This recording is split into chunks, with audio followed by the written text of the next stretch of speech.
စကားလေးများကြမ်းတဲ့အခါကို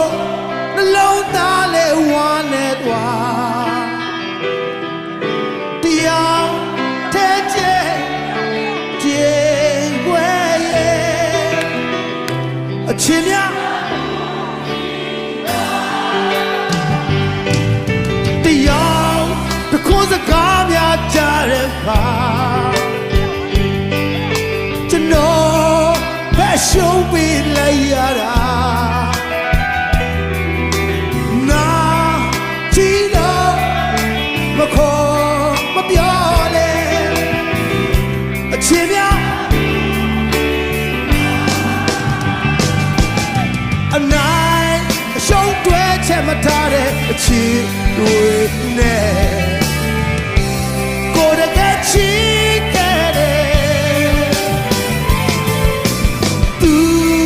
လည်းကျွန်တော်အတွက်ဆွလို့ခဲ့